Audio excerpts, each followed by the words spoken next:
Muy buenas noches, mis amados hermanos, que el Señor les bendiga. Qué bendición podernos reunir nuevamente por este medio para otra enseñanza en la palabra de Dios, en nuestro discipulado de los días martes. El tema del día de hoy es el tema de creciendo en la vida abundante.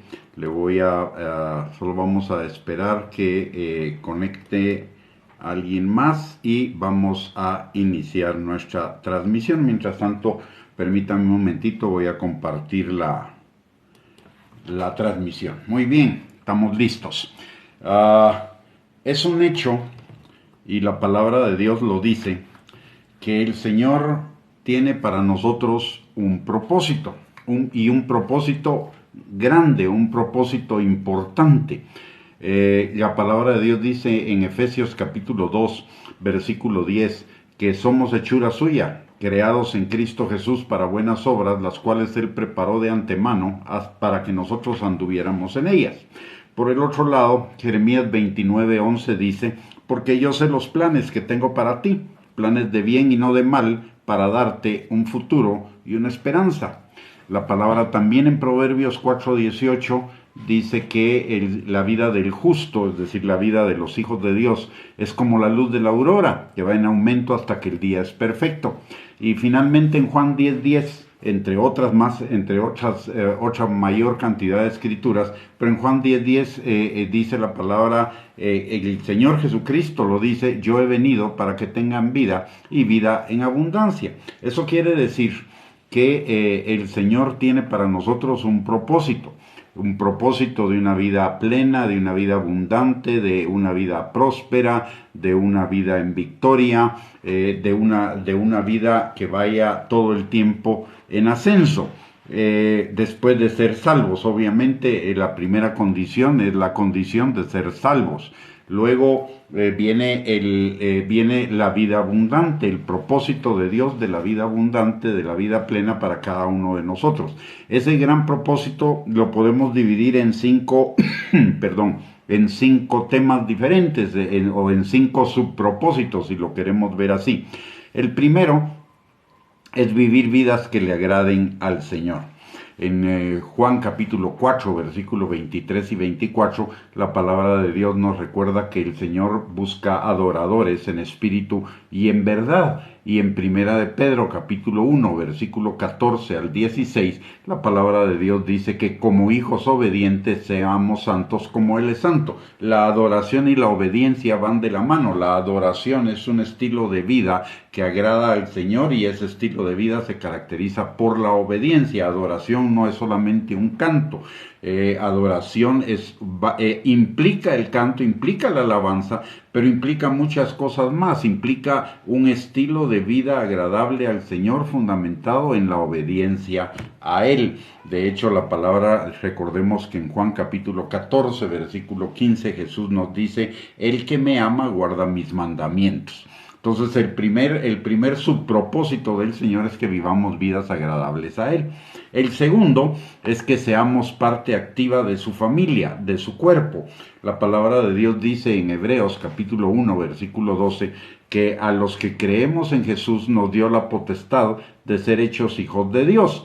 Y también la palabra de Dios nos dice que cuando somos salvos el Espíritu Santo nos bautiza en el cuerpo, es decir, nos hace parte del cuerpo de Cristo. La familia de Dios es el cuerpo de Cristo. Dios nos llamó a ser parte del cuerpo de Cristo. Y una cosa que es importante en cuanto al cuerpo de Cristo es que cada miembro en nuestro cuerpo físico, que es lo que sirve de modelo para esa comparación que Dios hace de nosotros como parte del cuerpo de Cristo, ningún miembro es inactivo. Por lo tanto, la palabra nos llama a ser miembros activos del cuerpo de Cristo.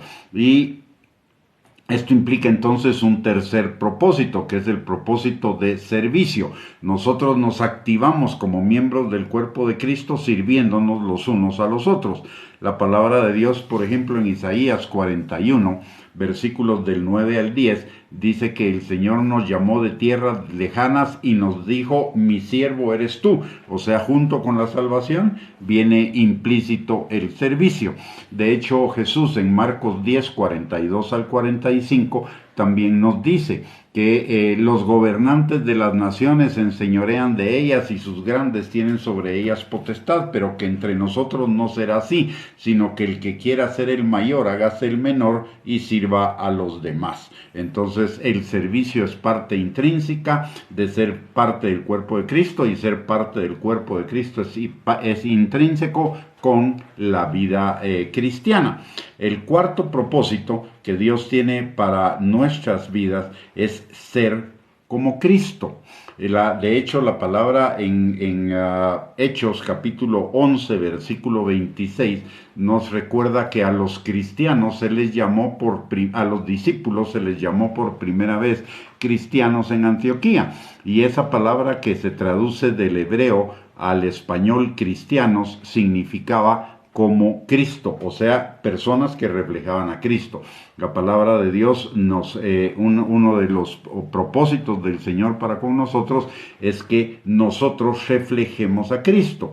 La palabra dice, por ejemplo, en 2 de Corintios capítulo 3, versículo 18, que el Espíritu nos va transformando de gloria en gloria en la imagen de Cristo, en el carácter de Cristo. Por el otro lado, también la palabra de Dios en Efesios capítulo 5, versículo 22 y 23, nos recuerda que el fruto del Espíritu es amor, gozo, paz, paciencia, benignidad, bondad, fidelidad, mansedumbre, templanza, y todas estas cosas son características de Cristo.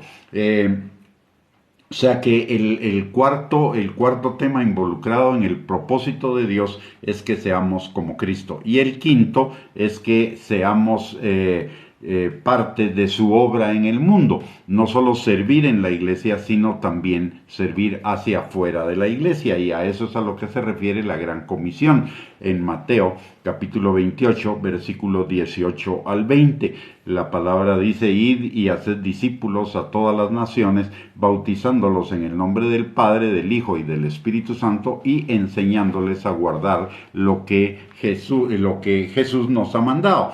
O sea que el gran propósito de Dios de que tengamos vida abundante implica el que seamos parte del cuerpo de Cristo, que le sirvamos, que vivamos vidas agradables a Él, que el carácter de Cristo sea formado en nosotros y que seamos parte de la Gran Comisión. Pero todo ello tiene una condicionante.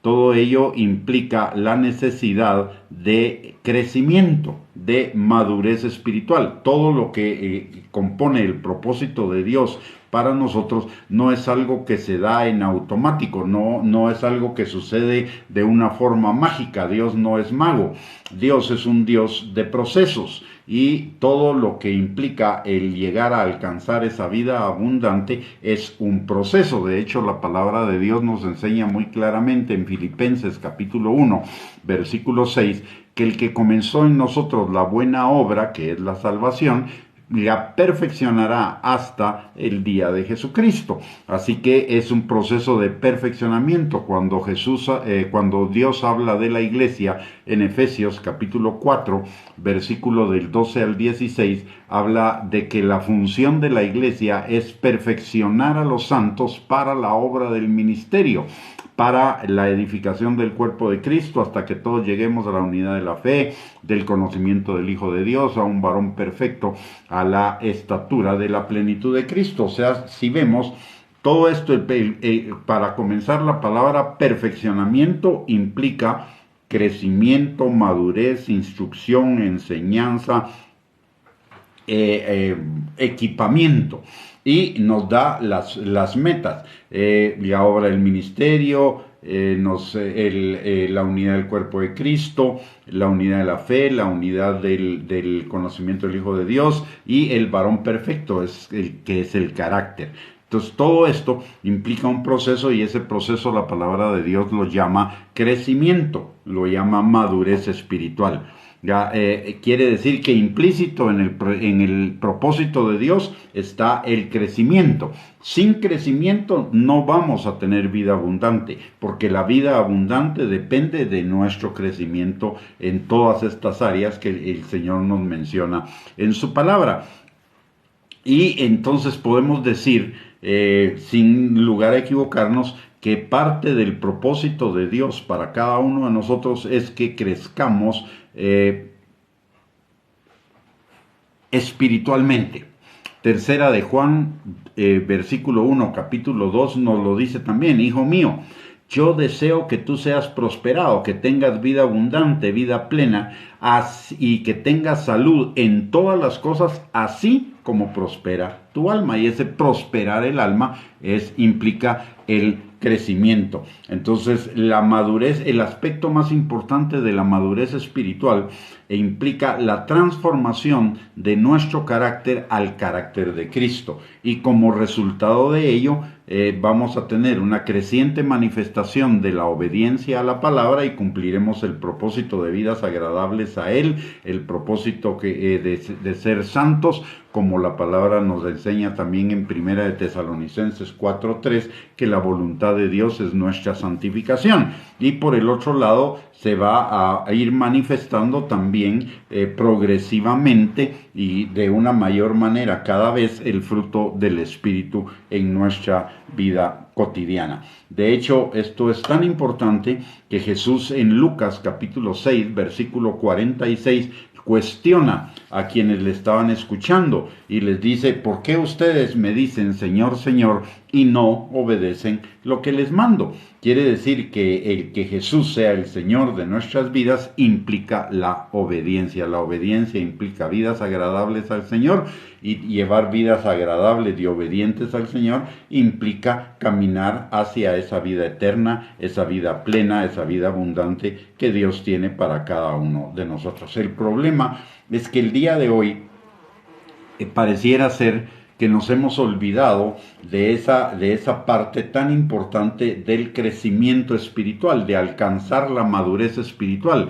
Y lo que tenemos es una gran cantidad de creyentes que desde la perspectiva espiritual están estáticos, envejeciendo en edad, pero no creciendo en el carácter. Estamos más preocupados por las añadiduras, por las bendiciones, que por el crecimiento. Y no nos damos cuenta de algo, mis amados hermanos. Las bendiciones del Señor están ligadas a la obediencia a la palabra de Dios. Sin obediencia no hay bendiciones plenas.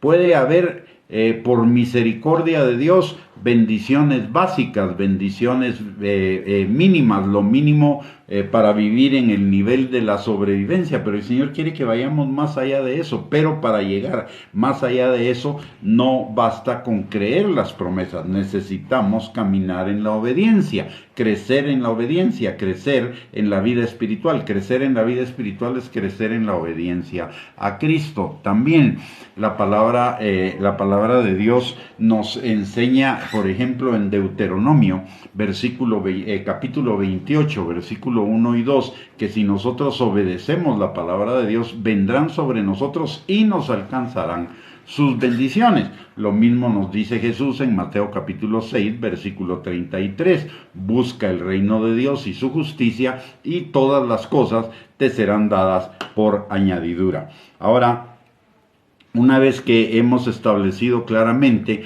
en la palabra de Dios que la vida abundante, la vida plena, la vida próspera, y que todo lo podemos englobar bajo el título de vida eterna, porque la vida eterna no es para que la vivamos solo en la eternidad. La vida eterna la comenzamos a vivir usted y yo desde el momento en el cual somos salvos. Así que ya podemos vivir la vida eterna, y la vida eterna aquí en la tierra implica una vida en abundancia, una vida en prosperidad, una vida en bendición, una vida en victoria, una vida en plenitud, pero ello va a depender de nuestro crecimiento en la vida espiritual, y más adelante vamos a ver por qué la importancia de ese crecimiento en la vida espiritual. Entonces, lo primero que necesitamos entonces entender es que el crecimiento espiritual no es automático.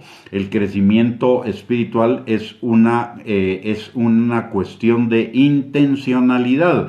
Es un proceso que no recae su responsabilidad sobre el Señor, sino en primer lugar recae sobre cada uno de nosotros.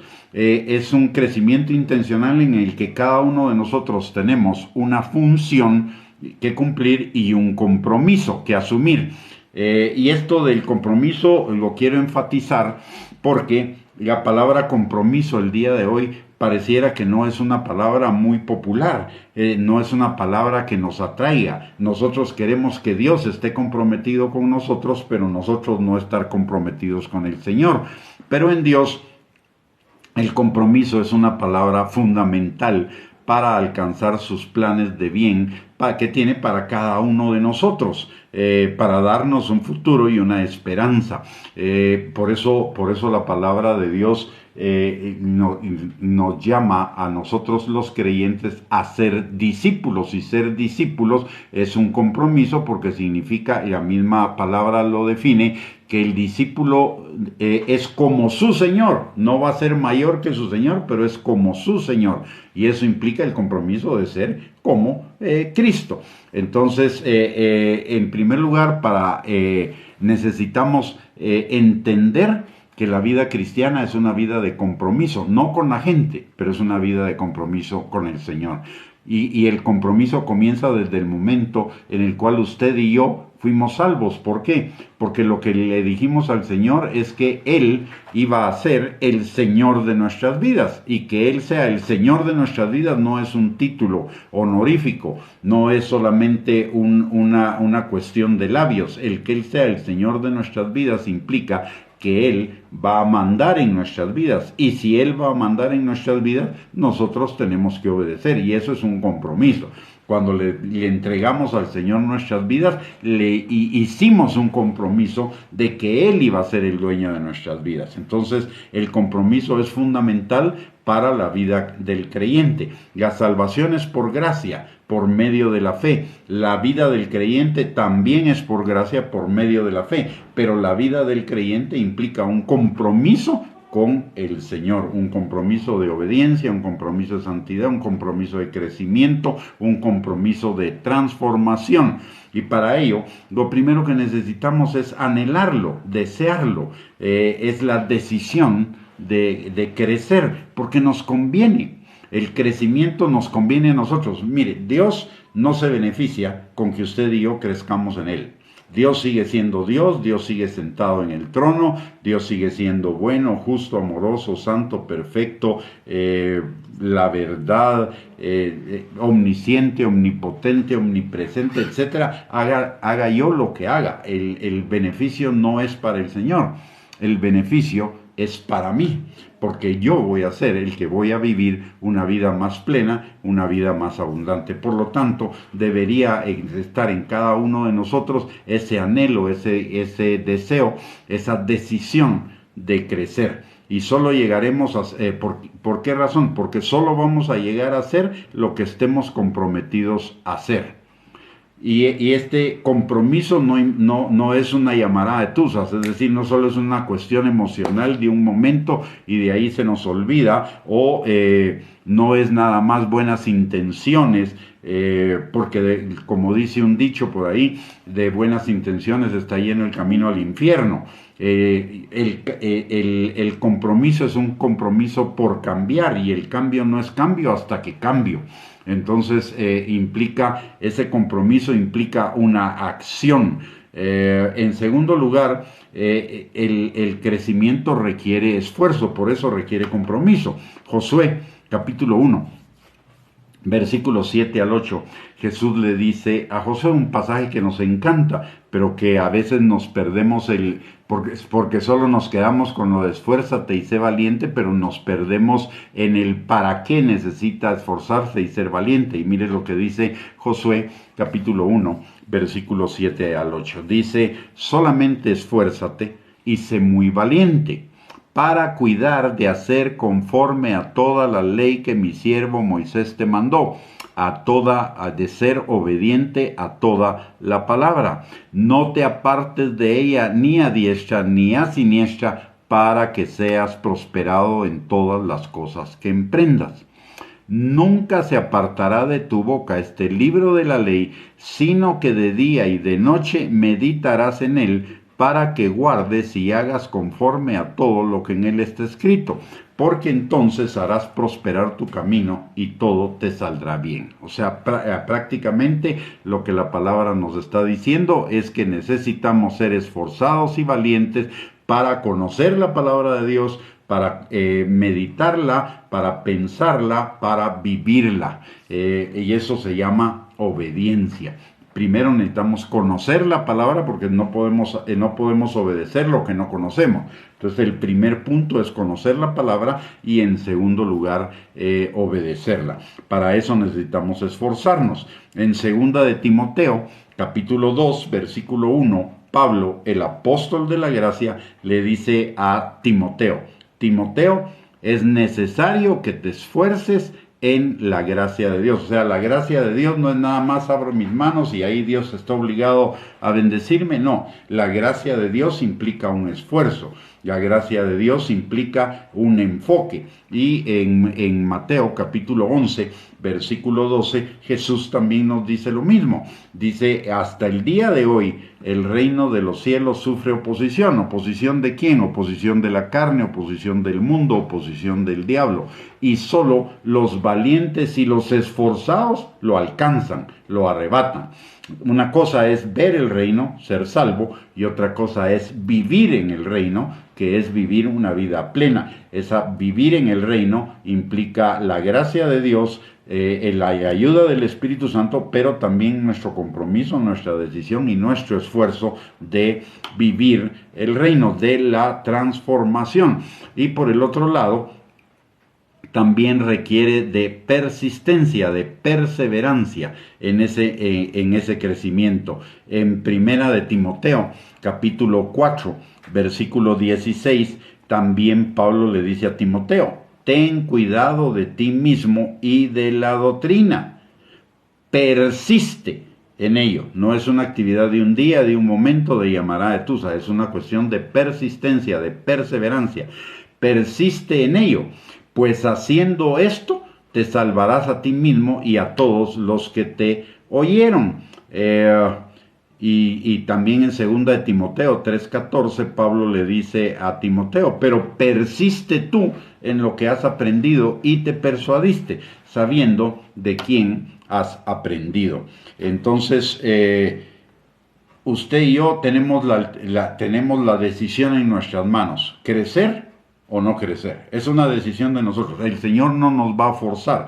El Señor nos lo dice en su palabra. El Espíritu Santo nos lo habla. El Espíritu Santo nos dirige hacia ahí, pero nosotros necesitamos obedecer lo que la palabra de Dios dice y lo que el Espíritu Santo nos está incitando.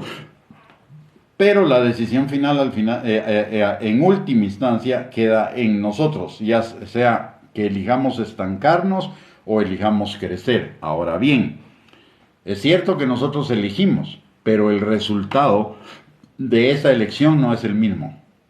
El resultado sí varía.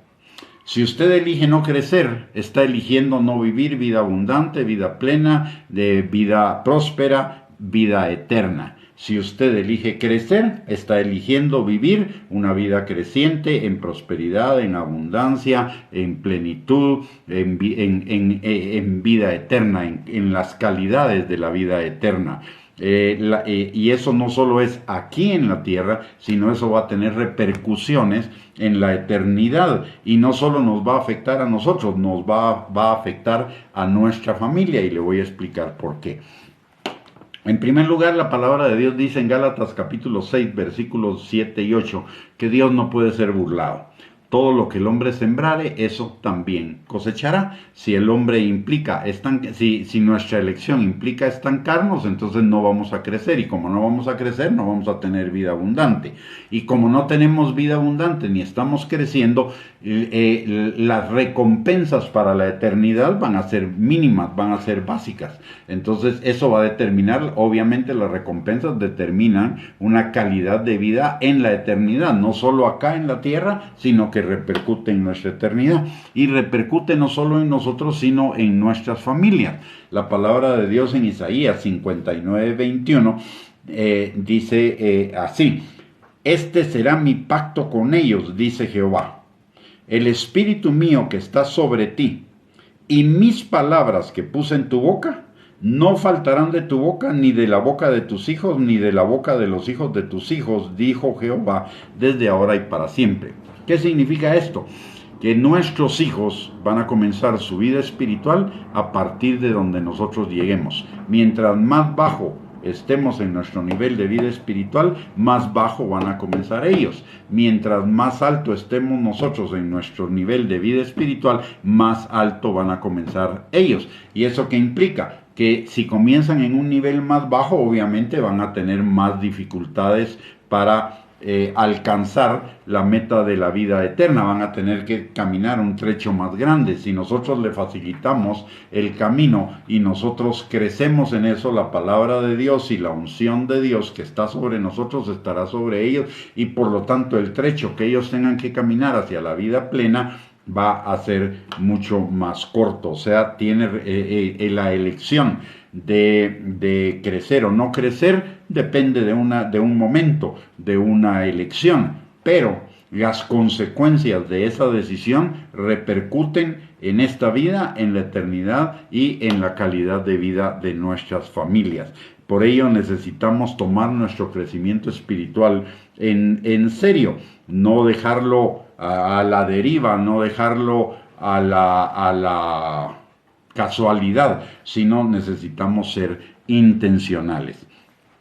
El crecimiento tiene dos participantes.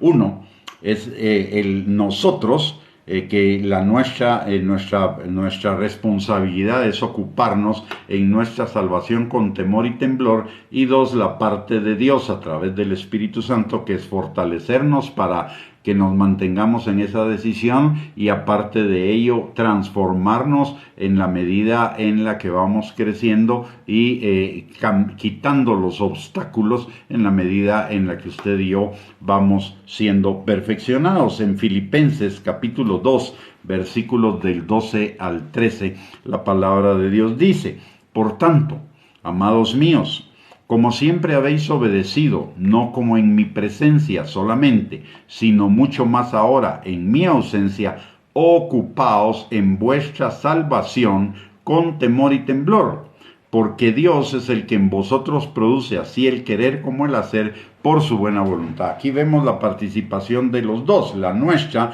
es en ocuparnos de nuestra salvación, de nuestra vida cristiana, con temor y temblor. Y por el otro lado, el Espíritu Santo, que es el que va a producir en nosotros el querer como el hacer, para llevarnos de gloria en gloria en la transformación de todo nuestro ser. Y un aspecto que es importante es que la parte de Dios en nuestro crecimiento es la transformación de nuestro corazón en el momento en que Él lo considere oportuno para nuestra bendición. La transformación de nuestro corazón va siendo una transformación gradual y la va haciendo el Señor en el momento oportuno. ¿Por qué? Porque cada cosa tiene su tiempo debajo del sol. Y por el otro lado, la palabra de Dios dice que todo lo que Dios hace, lo hace hermoso en su tiempo, no en el tiempo nuestro.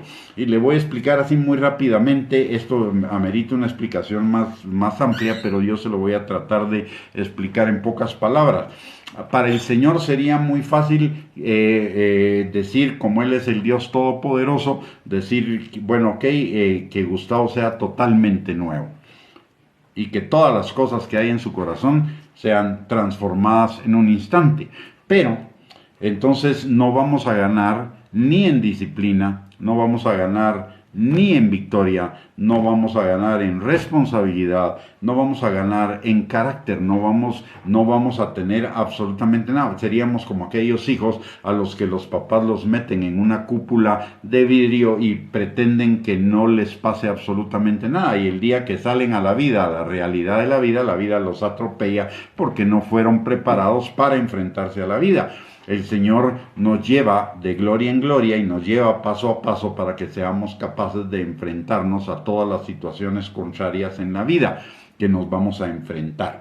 Así que es un proceso gradual, el Señor sabe los tiempos, el Señor sabe los procesos. Lo que usted y yo necesitamos es caminar en ese proceso. Y un aspecto fundamental en nuestro crecimiento espiritual es el cambio de nuestra manera de pensar.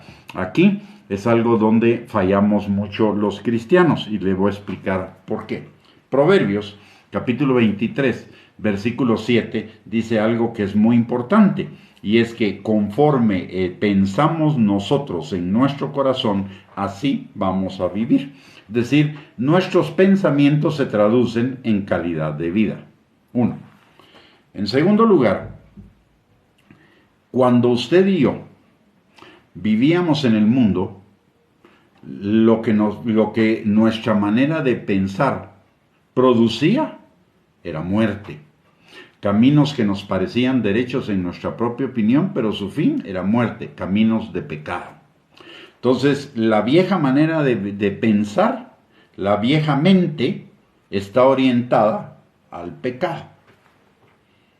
Si seguimos pensando de la manera como pensábamos antes de Cristo, nuestras vidas van a seguir siendo llevadas al pecado. Y si nuestras vidas son llevadas al pecado, de ninguna manera vamos a tener vida plena, vida abundante, vida próspera, vida eterna.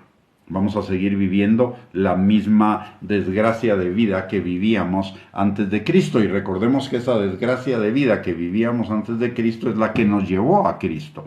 Entonces, resulta una contradicción que un estilo de vida que fue un estilo de vida de desgracia, sigamos queriendo vivirlo o pretendiendo vivirlo ya en Cristo. En Cristo es una nueva manera de vivir, y para tener una nueva manera de vivir necesito tener una nueva manera de pensar, y esto nos lo enseña la palabra de Dios en muchísimos pasajes. Por ejemplo, Efesios capítulo 4 versículos 22 al 24, que nos dice que nos despojemos de la forma de pensar del viejo hombre, del espíritu que estaba detrás de la forma de pensar del viejo hombre, y nos renovemos en el espíritu de nuestra mente, vistiéndonos del hombre nuevo que está creado según Dios en la justicia y en la verdad. Por el otro lado, Romanos capítulo 12, versículo 2, también nos dice que renovemos nuestra mente, que no sigamos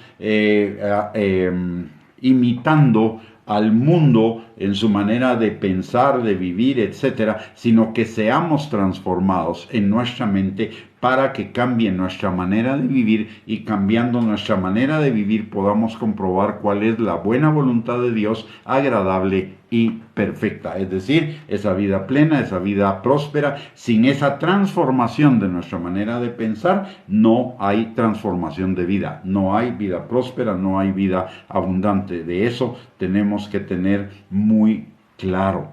La palabra de Dios también dice en Proverbios capítulo 4, versículo 23, que sobre toda cosa guardada, guardemos nuestro corazón, porque de él mana la vida. Si no guardamos nuestro corazón, si lo dejamos abierto a todo lo del mundo, en lugar de abrirlo a lo de Dios y cerrarlo a lo del mundo, entonces lo que vamos a tener no es vida, vamos a tener muerte.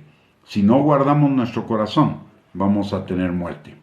Y esa muerte significa una falta de vida abundante, una falta de vida próspera, una falta de vida en victoria, una falta de vida plena. Entonces necesitamos, es esencial que usted y yo cambiemos nuestra manera de pensar. ¿Y cómo vamos a cambiar nuestra manera de pensar? Cambiando a través de conocer lo que dice la palabra de Dios. Por eso en el Salmo 1, versículo 1 al 3, la palabra de Dios dice algo importante. Dice: bienaventurado el varón que no anda en consejo de malos, ni se sienta en silla de pecadores, ni anda ni anda en camino de pecadores, ni se sienta en silla de escarnecedores. Es decir, que se aparta del pecado. ¿Por qué? Porque en la ley de Jehová está su delicia, y en ella medita de día y de noche. Entonces todo lo que haga prosperará. Si nos damos cuenta, la palabra nos aparta del pecado, nos transforma nuestra manera de pensar y nos dirige a la prosperidad. De hecho, y no a la prosperidad económica. Yo no estoy hablando en ningún momento de prosperidad económica, aunque está incluida. Es de prosperidad en todas las áreas de nuestra vida. La palabra que se traduce prosperidad en el español no se refiere a economía. La palabra que se traduce prosperidad en el idioma original significa que te vaya bien en todo lo que hagas. Es la bendición, la activación para que nos vaya bien en todo lo que hagamos. Por eso vamos a prosperar en todas las cosas. Y por eso la palabra en tercera de Juan 1:2 dice que Dios desea que seamos prosperados en todas las cosas y tengamos salud, así como prospera nuestra alma. ¿Y qué es la prosperidad de nuestra alma? Que nuestros pensamientos, sentimientos, emociones, voluntad, actitud, motivaciones, planes, etcétera, sean transformados a la forma de pensar del Señor.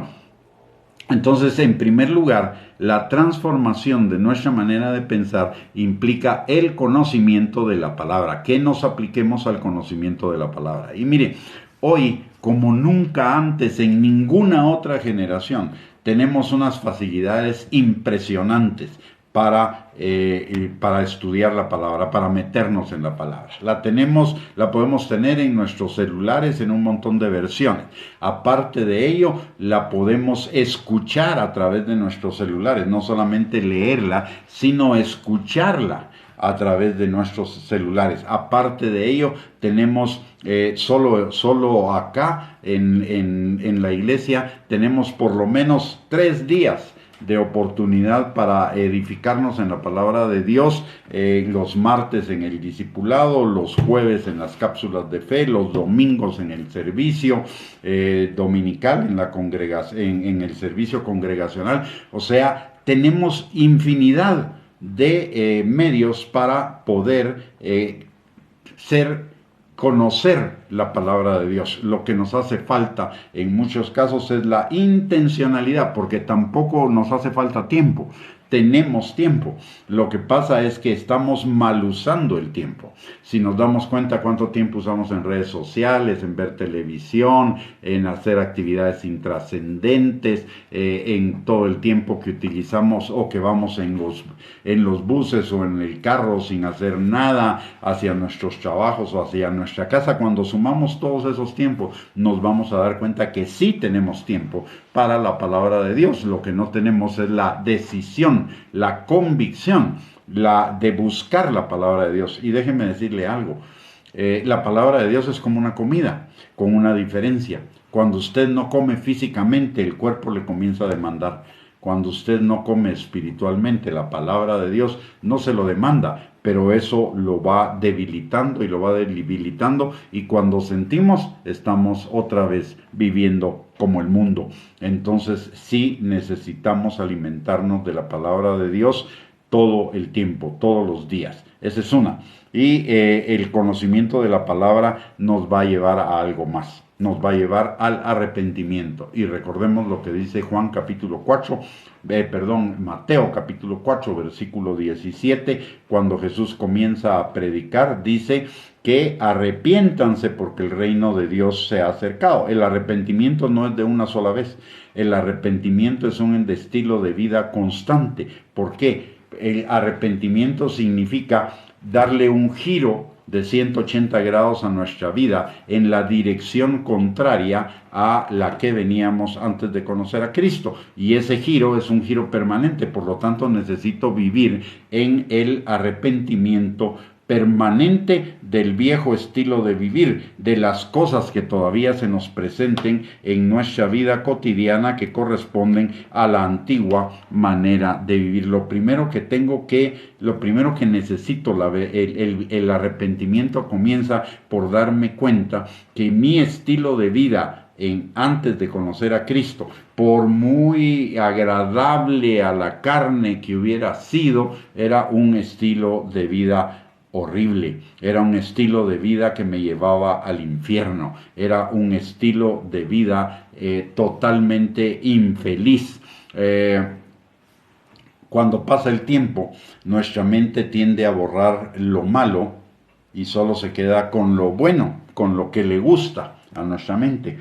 Y por esa razón algunos que ya están en Cristo en algún momento de su vida piensan que regresar al mundo es agradable, porque se olvidan de la desgracia que significaba vivir sin Cristo. Y eso lo aprovecha el diablo para darles una revolcada impresionante, de tal manera que el postrer estado viene a ser peor que el primero, dice la palabra. Entonces, lo que necesitamos es un permanente arrepentimiento, una permanente actitud de arrepentimiento acerca de la vieja manera de vivir. No solo nos acordemos de las cosas que le agradaban a la carne, no al espíritu, sino a la carne, sino que nos recordemos también de toda la desgracia que implicaba vivir sin Cristo. Y por el otro lado, recordemos todas las bendiciones que ha significado el vivir en Cristo Jesús. Entonces, el arrepentimiento significa al final un rechazo total a la vieja manera de vivir, en primer lugar. Y en segundo lugar, en particular, a cada cosa que el Espíritu nos va revelando en la vida cotidiana, que son cuestiones de la carne. La palabra de Dios dice en 2 de Timoteo, capítulo 3, versículos 16 y 17, que la palabra de Dios es útil para instruirnos, enseñarnos, corregirnos y redarguirnos a fin de que estemos preparados para toda buena obra, para vivir esa vida plena y abundante en Cristo Jesús, en todos los aspectos que hemos mencionado. Pero hay un punto ahí que es importante que lo consideremos. La Biblia no solo nos va a decir las cosas que nos gusten, la Biblia nos va a confrontar con aquellas cosas que están mal en nuestro corazón. Yo siempre digo que nosotros no deberíamos marcar nuestras Biblias con los pasajes que nos gustan, sino necesitaríamos marcar la Biblia con los pasajes que no nos gustan. ¿Por qué? Porque eso es lo que necesitamos que sea transformado en nuestras vidas. Esos pasajes contienen cosas que necesitamos que sean transformadas en nuestra vida. Y por el otro lado, el Espíritu Santo también nos va confrontando con esas cosas que no están bien. El Espíritu Santo escudriña nuestros corazones. Recordemos lo que dice también Hebreos capítulo 4, versículo 12, en relación con la palabra, que la palabra es más cortante que espada de dos filos y penetra hasta lo más profundo de nuestro ser, para discernir los pensamientos del Espíritu de los pensamientos y las intenciones del corazón. ¿Y para qué lo separa? Para que nos demos cuenta de cuáles son las intenciones de nuestro corazón, los pensamientos de nuestro corazón, para que los hagamos a un lado y nos dirijamos hacia lo que nos está enseñando el Espíritu de la vida en Cristo Jesús. El arrepentimiento implica un cambio de pensamientos, un cambio de sentimientos y emociones, un cambio de motivaciones y de actitudes, y un cambio de decisiones y planes en relación a lo que teníamos antes en la vieja manera de vivir. La palabra nos da un ejemplo impresionante de arrepentimiento en la parábola del hijo pródigo en Lucas capítulo 15, versículo 17 al 21, cuando al arrepentimiento le dice volverse en sí. Y ese volverse en sí es ir en la dirección contraria. Antes de ese volver en sí, antes de ese arrepentimiento, el hijo pródigo estaba metido hasta la cabeza, literalmente en el mundo. Pero cuando vuelve en sí, regresa a la casa del Padre, regresa con el Padre. ¿Y por qué ese es volver en sí? Porque vivir la vida al estilo de la carne, al estilo del mundo, es totalmente contrario al diseño que Dios hizo de cada uno de nosotros. Nosotros somos hechura de Dios, diseñados por Dios para vivir la vida de Dios. Vivir una vida diferente a la vida de Dios es ir en contra de nuestro diseño, es estar locos. ¿Por qué? Porque estamos haciendo aquellas cosas para las cuales no fuimos creados ni diseñados. Usted y yo no fuimos diseñados para el pecado. Usted y yo fuimos diseñados para vivir en la voluntad de Dios. Y por eso necesitamos la transformación de la vieja manera de vivir. La vieja naturaleza ya murió, pero en nuestra mente dejó el programa de la vieja naturaleza, que necesitamos reprogramarlo, que necesitamos borrarlo y programarlo de nuevo de acuerdo a lo que el Señor nos enseña en su palabra. Le voy a dar un ejemplo muy sencillo de eso que aplica en todas las áreas de nuestra vida. A veces cuando alguna persona nos hace algo en la vida del mundo, reaccionamos con ira. Sin embargo, en el Señor la reacción debe ser en amor, en perdón, en bendición.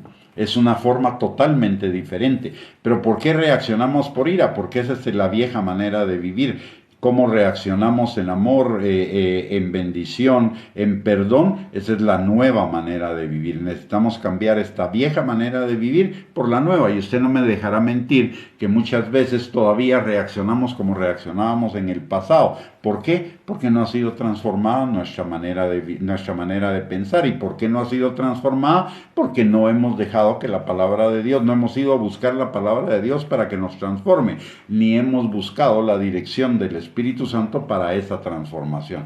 Esas son las dos cosas que necesitamos usted y yo hacer para crecer espiritualmente y alcanzar nuevos niveles de vida eterna, de vida plena, de vida abundante, de vida victoriosa, de vida en Cristo Jesús. Y en la medida que vamos creciendo, Dios no espera que seamos perfectos, pero sí espera que estemos enfocados en ser perfectos.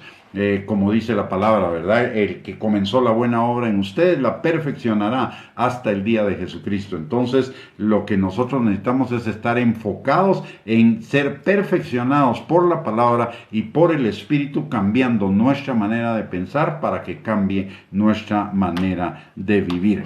Si no hacemos lo que Dios nos dice que es necesario para tener vida en abundancia, no tendríamos por qué esperar que nos vaya bien en la vida, porque estamos sembrando para la carne, y el que siembra para la carne, de la carne cosechará corrupción. Recordemos dos puntos importantes aquí con los que quiero cerrar. Romanos, capítulo 8, versículos del 5 al 8, dice la palabra: porque los que son de la carne piensan en las cosas de la carne, pero los que son del Espíritu en las cosas del Espíritu. Porque el ocuparse de la carne es muerte, pero el ocuparse del Espíritu es vida y paz. Aquí quiero detenerme un momento. Si me ocupo de la carne, si sigo pensando como la carne, si sigo pensando de la vieja manera de vivir, entonces me estoy ocupando de la carne, y el ocuparme de la carne es muerte. No puedo pretender tener vida abundante pensando ocupándome en las cosas del mundo, ocupándome en las cosas de la carne. Necesito ocuparme en las cosas del Espíritu para tener vida y paz. Y dice en el versículo 7, por cuanto los designios de la carne son enemistad contra Dios, porque no se sujetan a la ley de Dios, ni tampoco pueden. Y los que viven según la carne no pueden agradar a Dios. Tres cosas que necesitamos entender y grabarnos en nuestro corazón de este pasaje. La primera, que el ocuparnos de la carne, vivir de la vieja manera de vivir, es muerte. Segundo, que vivir de la vieja, en la vieja manera de vivir es enemistad contra Dios. Y que vivir en la vieja manera de vivir todavía no agrada a Dios. Y por lo tanto no podemos tener vida abundante, vida plena. ¿Seremos salvos? Sí, porque la salvación es por gracia, por medio de la fe.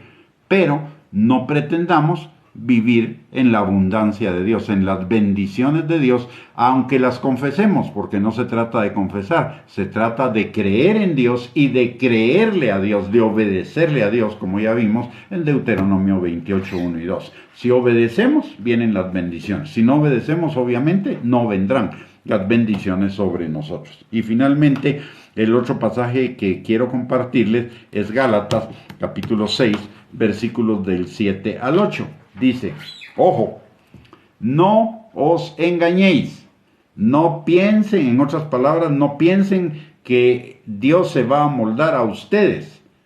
Dios no se va a amoldar a ustedes, ustedes se tienen que amoldar a Dios. Entonces, no se engañen.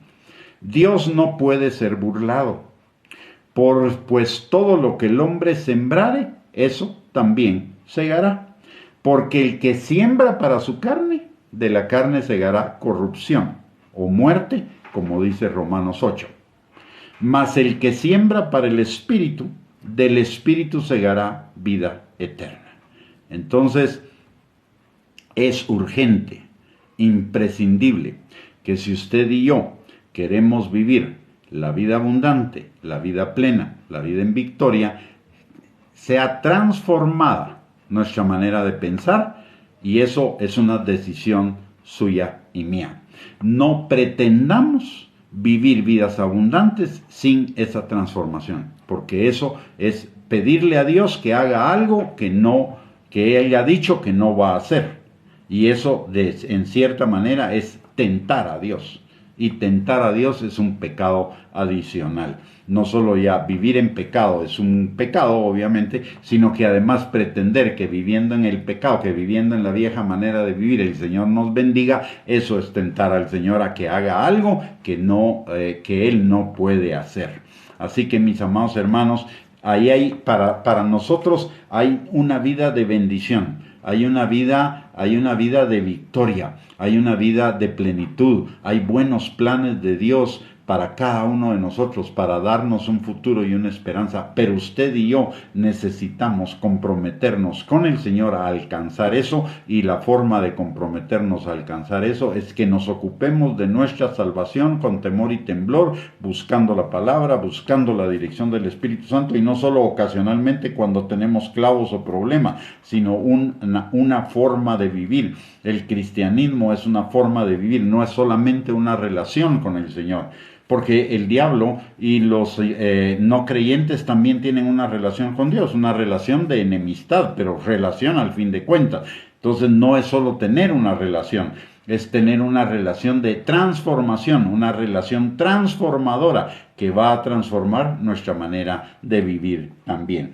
Muy bien, mis amados hermanos, hemos llegado al final de esta enseñanza. Espero que haya sido de bendición para sus vidas. Si fue de bendición, siéntase en la libertad de poderla compartir con sus contactos en las redes sociales, y le esperamos en primer lugar el próximo jueves en esta misma página de Iglesia Sion para la cápsula de fe, y el próximo martes a las 7 de la noche nuevamente para otra enseñanza en cuanto a discipulado. Bendiciones para cada uno de ustedes, que el Señor les guarde, que tengan una semana de bendición, una semana de cumplimientos, y les mando un abrazo, así como mi agradecimiento por haberse conectado a esta transmisión. Que el Señor les bendiga, les guarde, y un abrazo para todos. Bendiciones.